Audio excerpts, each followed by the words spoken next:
Pre conception tablet ആയിട്ട് use ചെയ്യേണ്ട ഒന്നാണ് ഫോളിക് ആസിഡ് ടാബ്ലറ്റ്. നിർബന്ധമായിട്ടും കൺസീവ് ചെയ്യാൻ താല്പര്യപ്പെടുന്ന ആൾക്കാർ അല്ലെങ്കിൽ പ്ലാൻ ചെയ്യുന്ന ആൾക്കാരൊക്കെ ഫോളിക് ആസിഡ് 3 മാസം മുന്നേ എടുത്ത് തുടങ്ങേണ്ടതായിട്ടുണ്ട്. ഫോളിക് ആസിഡ് ഡെഫിഷ്യൻസി കൊണ്ട് എന്തൊക്കെ കോംപ്ലിക്കേഷൻസ് ആണ് പ്രഗ്നൻ്റ് ആയിട്ടുള്ള മദറിനും അതുപോലെ തന്നെ ബേബിക്കും ഉണ്ടാവാനുള്ള സാധ്യത?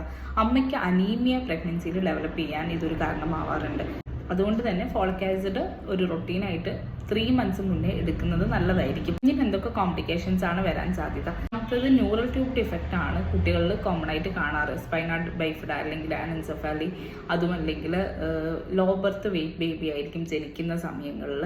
ഇതൊക്കെയും കുട്ടികൾക്ക് ഉണ്ടാവാൻ സാധ്യതയുള്ള കോംപ്ലിക്കേഷൻ ആണ്. നമ്മൾ ഡയറ്റിൽ ഫോളിക് ആസിഡ് ആഡ് ഓൺ ചെയ്യുന്നതിനേക്കാൾ നല്ലത് സപ്ലിമെന്റ് 3 മാസം മുന്നേ എടുക്കാൻ തുടങ്ങുന്നതാണ്. ഡയറ്റ് എത്ര കറക്റ്റായിട്ട് എടുക്കാൻ പറ്റും, ഫോളിക് ആസിഡ് ഇൻക്ലൂഡഡ് ആയിട്ടുള്ള ഫുഡ് റെഗുലറായിട്ട് കഴിക്കാൻ പറ്റും എന്നും ഉറപ്പുള്ള ആൾക്കാർക്ക് ഡയറ്റ് വെച്ച് അത് കോമ്പൻസേറ്റ് ചെയ്യാം.